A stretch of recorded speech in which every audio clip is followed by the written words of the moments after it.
The chief diplomat of the United States, Anthony Blinken, has been urging stakeholders to get the Gaza ceasefire deal over the finish line at the conclusion of his tour in the Middle East. Blinken claims Israeli Prime Minister Benjamin Netanyahu has accepted the proposal, agreeing to a ceasefire. While major Western media outlets are parroting this line in their headlines, it is a misrepresentation of the reality in Gaza. The modified bridging proposal does not include a timeline for a permanent ceasefire. Netanyahu plans to continue to monitor the movement of the Palestinian people and maintain military presence in Gaza. The United States' increased urgency might be explained by the Biden administration's focus on the upcoming election. At the ongoing Democratic National Convention, swathes of protesters have gathered outside to criticize the United States' involvement in prolonging genocidal violence. Fears of a wider regional conflict have also been escalating, since Iran and Hezbollah have promised violent rebuttals for Israel's incursion into Iranian territory to kill Hamas leader Ismail Haniyeh earlier this month. So, what exactly is this bridging proposal, heralded as a victory by the United States? The plan suggested by Blinken consists of 3 phases. The phases outline a 6-week halt in fighting, exchange of captured hostages, and the resumption of humanitarian aid for the Gaza Strip. This deal will be negotiated and mediated by the United States, Egypt, and Qatar. Hamas was willing to sign a proposal for a temporary ceasefire in July, but Israel has continued to add conditions, such as renewed military presence in Gaza, proving their unwillingness to compromise. Netanyahu has stated there cannot be permanent ceasefire without the end of Hamas.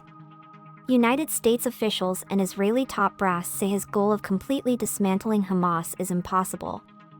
The new proposal is seen as the United States caving into Israeli demands. Hamas rejects the proposal as a deal which would only enable further genocide. Hamas has demanded the retreat of Israeli military presence from Gaza. 2 zones of contention are the border between Gaza and Egypt, called the Philadelphia Corridor, and the border between North and South Gaza, known as the Netzarim Corridor. Israel maintains it needs military presence in the region in order to check the supply of weapons to Hamas and potential regrouping. This is a rebuke of terms agreed upon in May in a proposal backed by Biden, Hamas says. Hamas has expressed its willingness to engage in captive exchange. Recent reports by Al Jazeera state that Israeli captives in Gaza are uncertain about Israel's commitment to the cause. Hamas has agreed to prisoner exchange on the condition of complete Israeli withdrawal from the Gaza Strip, but Israel does not accept this demand, causing a halt to any negotiations. Israel demands searching all Palestinian people who wish to return to the land for weapons, claiming threats to its security. Hamas argues that this is an infringement on Palestinian people's freedom of movement, a right which has been denied since the expulsion from their homes in 1948.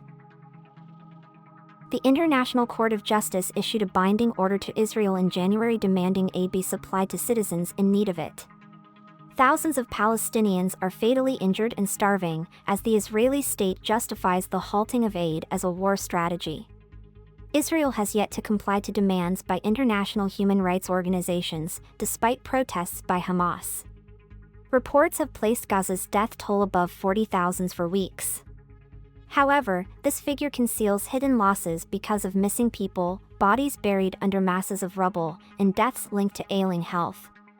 Palestinian activists also contest this figure, claiming the death toll far exceeds the number given by the authorities. They point to how Gaza simply does not have the infrastructure at the moment to make the estimation given by authorities. Critics accuse the deal of really being a bridge between the United States and Israel. While talks between the U.S. and Israel continue, with the U.S. urging Israel to water down its conditions, the success of the deal remains questionable. The concerns raised by Hamas and the Palestinian people remained sidelined for now.